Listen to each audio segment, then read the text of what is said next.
نبی نے لوگوں کے مستقبل کو ظاہر کرنے کے لیے انجیل کا استعمال کیا، اور یہاں باب 23 آیت 10 دیکھیں، اور میں ان میں تلوار اور کال اور وبا بھیجوں گا، یہاں تک کہ وہ اس ملک سے جو میں نے ان کو اور ان کے باپ دادا کو دیا نیست ہو جائیں گے۔ یہ بہت افسوسناک ہے۔ داؤد کی نسل کے لوگوں نے، بادشاہوں نے یہودا کے تمام اسرائیل کے لوگوں کو بگاڑ دیا، اور پھر کیا ہوا؟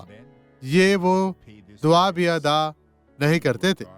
میں چاہتا ہوں کہ آپ یسوع کے بعد واپس آئیں اور خدا آپ کو برکت دے، اپنے گناہ کا اعتراف کریں۔ مسیح میں آپ کی سلامتی ہو، آمین۔ اب یہ گواہی دیکھیں اور برکت پائیں۔ میرے بازو میں درد اور میری ریڑھ کی ہڈی میں بھی مسئلہ تھا، ہرنیٹڈ ڈسک تھی۔ میں نے چند امتحانات کرائے۔ اور آپ کو کیا ہوا تھا؟ کچھ نہیں، مجھے کچھ محسوس نہیں ہوتا۔ نہیں، پہلے کیسا میں نے محسوس بہت درد محسوس کیا، اٹھا نہیں سکتی تھی۔ آپ نہیں خدا اٹھا کا سکتی تھی۔ شکر ہو، اب یہ سب ٹھیک ہے۔ خدا کا شکر ہو۔ اپنے بازو کو اٹھائیں۔ خدا کا شکر ہو۔ آئیں اب دعا کرے۔ باپ، میں دعا مانگتا ہوں، جس شخص جو کہہ رہا ہے کہ مجھے معاف کر، میں بدل جاؤں گا، تو میں شیطان کو اس کی زندگی سے نکالتا ہوں اور شیطان کی تمام چالوں کو مفلوج کرتا ہوں۔ بدی چلی جا، انہیں چھوڑ دے اور کبھی بھی واپس نہ آنا۔ میں تجھے حکم دیتا ہوں، انہیں چھوڑ دے یسوع کے نام میں۔ خداوند آپ کو برکت دے۔